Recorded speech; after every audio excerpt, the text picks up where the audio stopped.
आज मैं बताने वाला हूँ इस वीडियो के अंदर कि हम मैथ की कॉपी किस तरीके से लिखेंगे। अधिकतर हम जब मैथ की कॉपी लिखते हैं उसके अंदर हम बहुत छोटी छोटी गलतियाँ कर जाते हैं, जिसकी वजह से हमारे पूरे अंक यानी नंबर नहीं आ पाते और हमारे उसमें से नंबर काट लिए जाते हैं। तो बहुत छोटी छोटी जो गलतियाँ हमसे क्या होती है, किस तरीके से हमको उसे लिखना चाहिए, किस तरीके से हमें प्रश्न के अंदर क्या प्रॉब्लम आती है और हमें इसे किस तरीके से सॉल्व करना चाहिए। तो ये छोटी छोटी बातें मैं आज आपको बताने वाला हूँ। इस वीडियो को लास्ट तक देखें। यदि आपने इस पूरी वीडियो को देख लिया तो मेरी गारंटी है कि मैथ के अंदर आपके पूरे में से पूरे अंक आएंगे, एक भी अंक नहीं कटेगा और मैथ की कॉपी किस तरीके से लिखी जाती है ये भी आप सीख जाएंगे। तो चलिए मैं लेके चलता हूँ आपको अपनी वीडियो में कॉपी की तरफ कि आप हम इस वीडियो में कैसे इस कॉपी को लिखेंगे।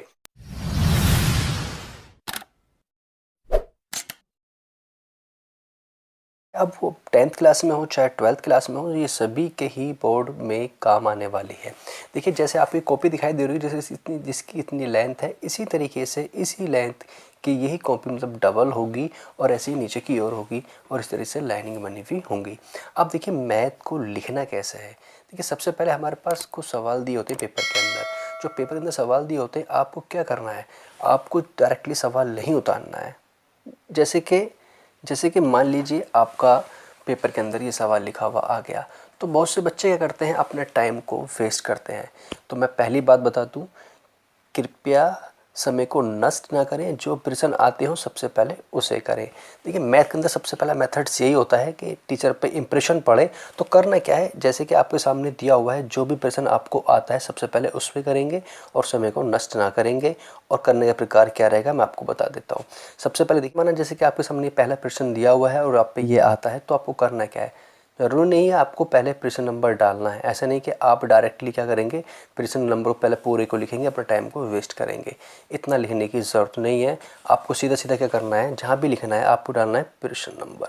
देखिए जैसे प्रश्न नंबर मैंने माना आपने फर्स्ट करना है, ठीक है, तो फर्स्ट प्रश्न नंबर डाला और यहाँ पर अच्छे ब्लैक पेंसिल से डाल देंगे डार्क तरीके से, जो आपको दूर से ही दिखाई दे कि हमें क्या करना है, प्रश्न नंबर 1 करना है। और करना क्या है, केवल संख्या उतार दें, ज़्यादा ज़रूरी नहीं है आपको कि आप पूरा ही उस सवाल को वहाँ पर नोट करेंगे और उतार कर दिखाएंगे। और आप प्रश्न ना भी उतारेंगे, केवल इतना भी लिख देंगे तो भी आपका चल जाएगा।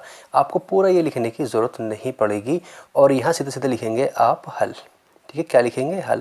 देखिए बहुत से बच्चे गलती क्या कर देते हैं, कुछ उत्तर लिख देते हैं, हल लिख देते हैं।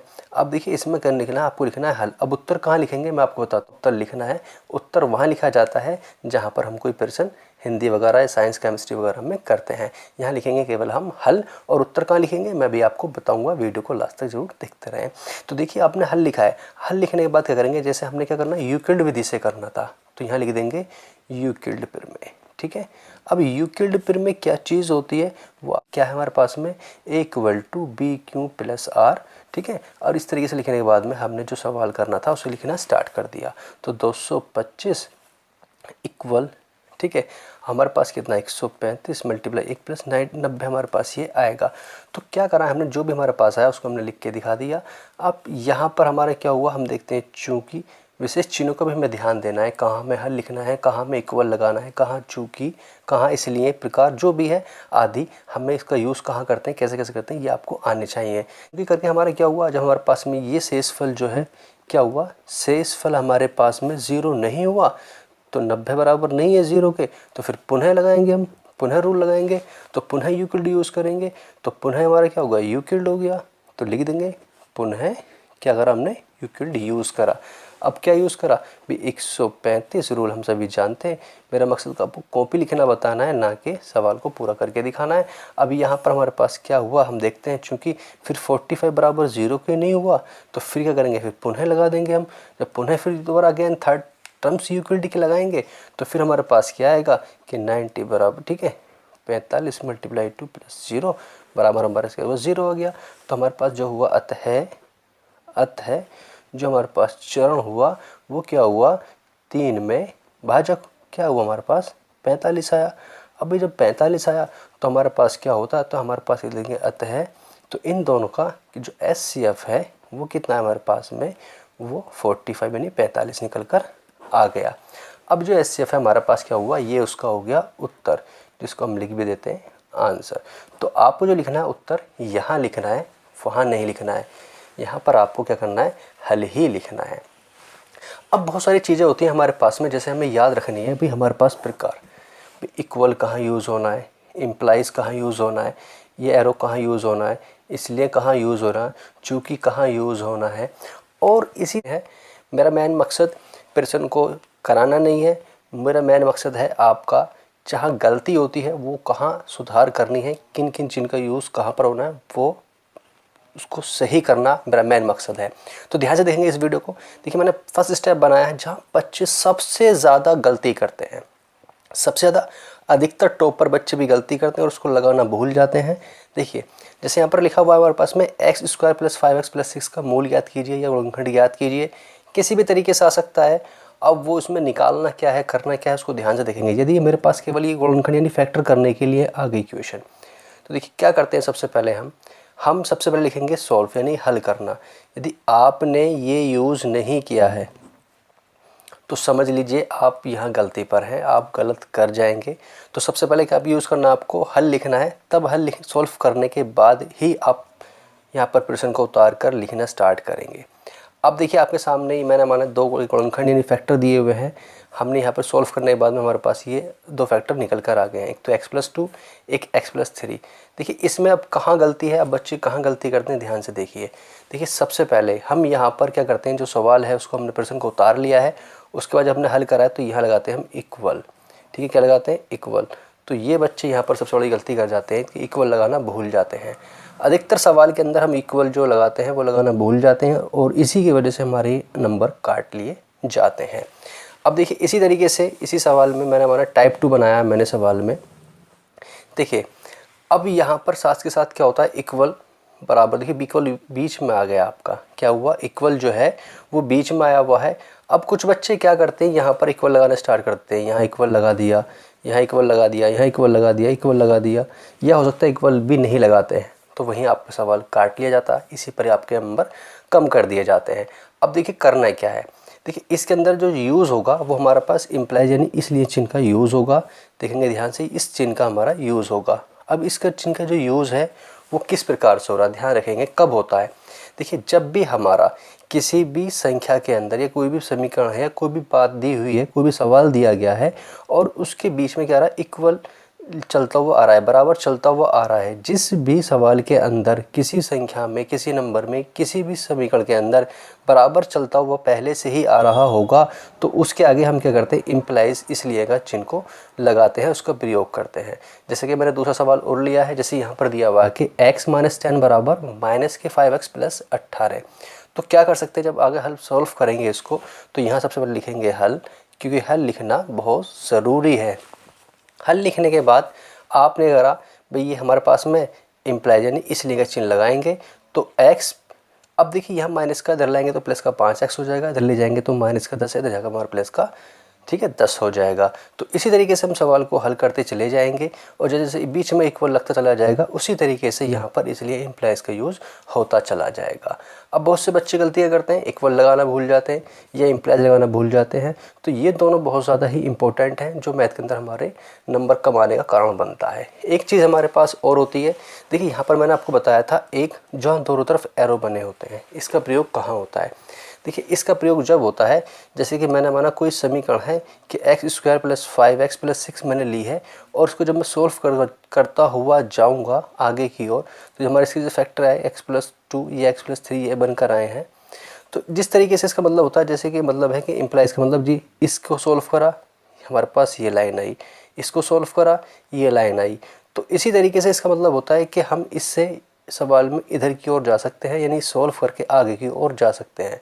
अब इसका मतलब है कि हम इससे वापस नहीं जा सकते सवाल में, क्या इस सवाल से हम वापस यहाँ आए, यहाँ से फिर इस स्टेप पर आए, फिर इस स्टेप पर आए, इस स्टेप पर आए, लेकिन इसके बाद हम वापस नहीं जा सकते। लेकिन इसका मतलब होता है कि जिस सवाल के अंदर हम वापस जैसे जा रहे हैं वैसे ही हम वापस लौट कर भी वापस जा सकते हैं। जैसे हम इससे आगे की ओर बढ़े हैं ऐसे ही हम वापस उल्टे भी चल सकते हैं। इन सवाल में उल्टा नहीं चल सकते, केवल आगे ही बढ़ सकते हैं। और इस चिन्ह के अकॉर्डिंग जहाँ भी इसका यूज़ होगा उसका मतलब होगा कि हम चिन्ह में जैसे हम आगे सॉल्व करते जा रहे हैं ऐसे हम इसको वापस भी लेके जा सकते हैं। ठीक है, तो आगे चलते हैं, अगला देखेंगे ध्यान से। हमने टाइप थर्ड बनाया है, तो टाइप थर्ड में प्रश्न को देखेंगे। प्रश्न सारे इंपॉर्टेंट हैं एग्जाम के लिए, लेकिन मेरा मेन मकसद आपको प्रश्न कराना नहीं, केवल रूल को समझाना है जहाँ जिन्हों की हम गलती करते हैं। देखिए ये कह रहा है युग्मों के एचसीएफ और एलसीएम ज्ञात कीजिए तथा इसकी जाँच कीजिए कि दो संख्याओं का गुणनफल एचसीएफ और एलसीएम है। अब देखिए यहाँ पर करना क्या है हमें, देखिए सवाल को हमने लिखा हल। देखिए सबसे पहले जो भी हमारे पास दिया हुआ है सवाल, क्या दिया हुआ है, जो दिया हुआ है 26 और 91 के गुणनखंड करने हैं। तो देखिए सबसे पहले क्या करेंगे, 26 के अभाज्य गुणनखंड बराबर हमने लिख दिया 2 गुणा 13, जो भी थे हमारे पास सोल्व कर लिया हमने ऐसे 91 अभाज्य गुणनखंड। अब देखिए अतः अब हमारे पास क्या है, हमें निकालना क्या था, पहले निकालना था हमें इसका एचसीएफ। क्या निकालना था, एचसीएफ निकालना था। तो लिखेंगे अतः, तो इसलिए हमारे पास क्या हुआ, इसका यूज़ हुआ अतः का। तो इस तरीके से हम क्या करते हैं, इसका यूज़ करेंगे अतः। तो उभयनिष्ठ गुणनखंड यानी दोनों में उभयनिष्ठ, हमारा एचसीएफ मतलब होता है जो दोनों में गुणनखंड उभयनिष्ठ होता है उसे हम लिखते हैं 13, यानी जो भी दोनों में होगा तो हमारे पास उभयनिष्ठ गुणनखंड बराबर 13। तो इसलिए समझ में आई क्या चिन्ह का यूज़ हुआ, इसलिए इसका एचसीएफ बराबर हुआ 13। तो देखिए अतः इसलिए हमारे यूज़ हुआ, इसलिए तो हमारे लिए एचसीएफ कितना हुआ, हमारे पास 13 हो गया। अब भाई हमने कह दिया अब क्या निकालना, देखिए अब का यूज़ हुआ, कहाँ यूज़ हुआ अब का मतलब, भाई हमने एलसीएम, हमारा एलसीएम और एचसीएफ दोनों निकालने थे, तो हमने एचसीएफ तो निकाल लिया, लेकिन अब क्या बचा है, एलसीएम। तो इसलिए हमारा यूज़ क्या हुआ, अब एलसीएम निकालना है। तो अब लिखेंगे एलसीएम। अब एलसीएम में क्या होता है, भाई जो भी संख्या हमारे पास कॉमन आई है उसे एक बार लिखना है, बाकी जो अलग अलग है उनको सारी को लिख देना है। तो टोटल हमारे पास निकल कर आया 182। अब इसी तरीके से हमारे पास देखिए दिया है, भाई हमने क्या लिखा, दिया है। इस थोड़े छोटे सिंबल हैं जो हमारे यूज़ में होते हैं, मैं कैसे यूज़ करने हैं वो आपको बता रहा हूँ। दिया है, भाई क्या दिया है, वो दे रखा है ना कि दो संख्याओं का गुणनफल बराबर होता है एचसीएफ और एलसीएम, अर्थात ए क्रॉस बी, हमने माना कोई संख्या दो है, एक पहली ए है दूसरी हमारे पास बी है, बराबर किसके है, एचसीएफ और एलसीएम के। तो इसलिए हमारे पास दिया है। अब क्या दिया है, दो संख्या का गुणनफल बराबर एचसीएफ और एलसीएम। तो इसलिए हमने क्या माना, पहले लिया हमने दोनों का बायां पक्ष यानी एलएचएस लिया हमने, तो लिख देंगे यहाँ पर बायां पक्ष एलएचएस। ये प्रकार हमारे लिखने के, तो दोनों संख्या का गुणनफल बराबर इतना आया। इसी तरीके से दायां पक्ष दोनों को निकल कर आया, तो हमारे पास क्या हुआ, हम क्या देखते हैं अतः, तो इसलिए हमने क्या लिखा अतः। तो हमारे पास क्या है, एलसीएम बराबर जो हमारे पास देखा एलएचएस बराबर है आरएचएस के, तो हम कह सकते हैं हमारे पास कि बायां पक्ष बराबर है दायां पक्ष के। तो इस तरीके से दिया है अतः का हमने प्रयोग करा है।